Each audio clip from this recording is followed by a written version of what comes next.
वास्तूतून अनेक आजार जन्म घेत आहेत. नाही काही वास्तू आजारी बनवते. वास्तू दिशा परत्वे बघावी. पूर्वी शिक्षक लोक 4थी पर्यंत दिशेचं महत्त्व सांगायचे.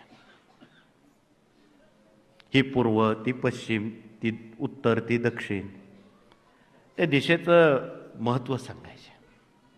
आज कॉलेजमध्ये शिकणाऱ्या मुलांना जर विचारलं नैऋत्य कोणती, आग्नेय कोणती सांगता येणार नाही, का त्यांना दिशाच राहिली नाही.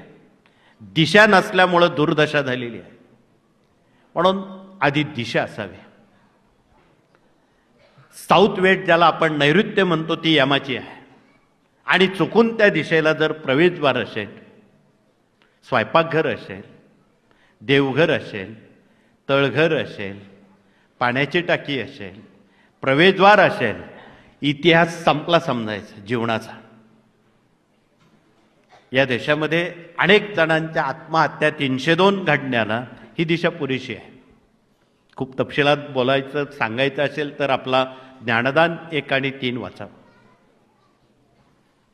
या कार्यानं या अनेक घटना बघितलेल्या आहेत. अनेक मोठ्या महानेत्यांना, मंत्र्यांना चिठ्ठ्या दिलेल्या होत्या, ही वास्तू बदला, असं करा. ज्यांनी ऐकलं त्यांचं भलं झालं, आणि ज्यांनी ऐकलं नाही त्यांची हत्या झाली. असे अनेक उदाहरणं पुराव्यासह या कार्यानं दिलेली आहे.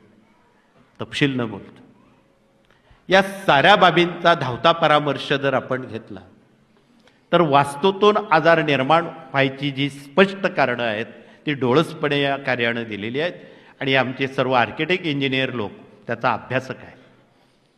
आग्नेय दिशेला पाण्याचा नळ असणं महावाईट, आजारपण निर्माण करणारं, किंवा तो कुटुंब प्रमुख किती चांगला वागला तरी लोक त्याची बदनामी करते.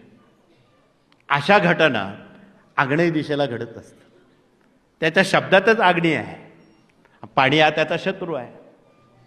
म्हणून या साऱ्या बाबी सातत्यानं या कार्यातून ही मंडळी आपणापर्यंत सांगायला संधी देत आहे.